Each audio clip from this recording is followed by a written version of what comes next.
Ramadhani Cup ni ukosefu wa adabu, ni ukosefu wa adabu. Manake hao Ramadhani Cup wakitoka kwenye Ramadhani Cup watakwenda Ijumaa Cup, watakwenda Masahaba Cup, hao watakwenda Adhuhuri Cup, watakwenda mwisho.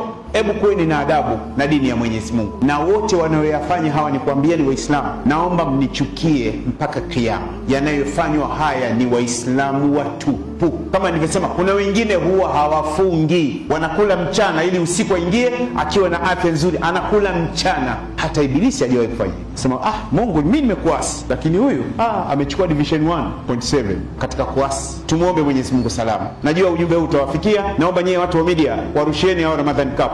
Watanijua mimi Rusaganya ndio nimeongea, lakini nawaambia ukweli, naomba wanichukie mpaka kiyama. Ramadhani Cup ni ukosefu wa adabu, ni ukosefu wa adabu. Wanaacha tena. Siku hizi kuna mabinti nao wanakwenda kuwashangilia, na akichukuliwa mchezaji mmoja katika timu hizi mbili za hapa Tanzania analipwa 1M, milioni moja analipwa. Ramadhani Cup, jamani, nyinyi watu wa Ramadhani Cup Dar es Salaam, hebu kuweni na adabu, muogopeni Mungu. Mnapoteza hela. Wanaweza kusema kwani unasaganya hela yako? Hiyo sio hela yangu. Lakini kama uyaamini kwamba haya ninayosema sio sahihi, subiri ufe, utasema ya laitani, na hutarudi. Manake kabali ya kaburini, mwanangu, ile kabali konki. Umeshasikia mtu akiingia kaburi anafanya nini? Ukishapigwa kabali tu kaburini hamna kutoka, na unaona kila kitu kwenye screen. Sasa wenzetu walioko hapa, haya makaburi ya mwenye mkuu, wallahi wanasikia kila kitu, na hizi adhana wanasikia, wanatamani warudi. Allah hayuko tayari. Na kuna wengine hapo kwenye mkuu, kwenye makaburi na makaburi mengine duniani, neema walizopata kwa mema walioyafanya wakiwa hai,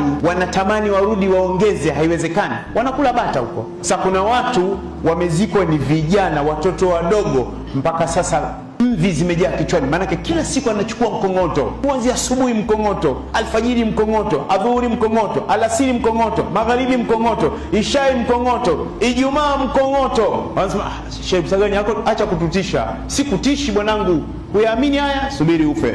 Mwanangu, naomba mind mpaka mkauke. Lakini ukweli wa kuwachapa bakora ni sisi. Tena ninakupiga kwenye mshono, umetoka theater sasa hivi. Chana live mwanangu. Siku chani ninakutoboa. Lazima tuambiane ni sisi. Haya maneno ninayasema mimi Rusaganya. Nasema mimi Rusaganya. Je, uliwaambia? Nitaambia niliwaambia, walikuwa jeuri. Waliniona kama mimi nataka kuomba hela.